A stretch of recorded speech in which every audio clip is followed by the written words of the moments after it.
Kerala school teachers union ഉപജില്ലാ സമ്മേളനം മലപ്പുറത്ത് നടന്നു. പാണക്കാട് റഷീദ് അലി ശിഹാബ് തങ്ങൾ പരിപാടി ഉദ്ഘാടനം ചെയ്തു. തകർക്കരുത് പൊതുവിദ്യാഭ്യാസം, തുടരരുത് നീതി നിഷേധം എന്ന പ്രമേയത്തിലായിരുന്നു സമ്മേളനം ഒരുക്കിയത്. പാണക്കാട് റഷീദ് അലി ശിഹാബ് തങ്ങൾ ഉദ്ഘാടനം ചെയ്തു. വിദ്യാഭ്യാസ രംഗത്തിൽ അധ്യാപകരുടെ ആണെങ്കിലും വിദ്യാർത്ഥികളുടെ ആണെങ്കിലും പൊതുസമൂഹത്തിലേക്ക് അവകാശങ്ങൾ സംരക്ഷിക്കാനും ആ ലക്ഷ്യങ്ങൾ പൂർത്തീകരിക്കാനുമുള്ള പ്രവർത്തനങ്ങളാണ് കേരള സ്റ്റേറ്റ് ടീച്ചേഴ്സ് യൂണിയൻ അതിനുവേണ്ടി രൂപീകൃതമായ പ്രബലമായ സംഘടനയാണ്. വളരെ അനുഗ്രഹമുണ്ട്. ഇവരുടെ കടമകൾ കൊണ്ട് അധ്യാപകർക്ക് കിട്ടേണ്ട അവകാശമുണ്ട്, വേതനമുണ്ട്, പെൻഷനുണ്ട്, അല്ലെങ്കിൽ മറ്റുള്ള അവകാശ ജോലി സംബന്ധമായ.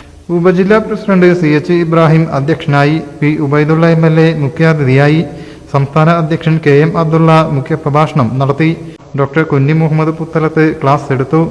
സംസ്ഥാന സെക്രട്ടറി മജീദ് കാടേങ്ങിൽ, ജില്ലാ അധ്യക്ഷൻ NP മുഹമ്മദ് അലി, സബ് ജില്ലാ secretary Jiyas Muhammad, V Shajahan, K Febin, PT Ahammad Rafi, Shahina, TV Ramsheena, VT Shihab, CS Shamsuddin, Usman Meenarkuzhi, M Saleem, O Salam എന്നിവർ സംസാരിച്ചു.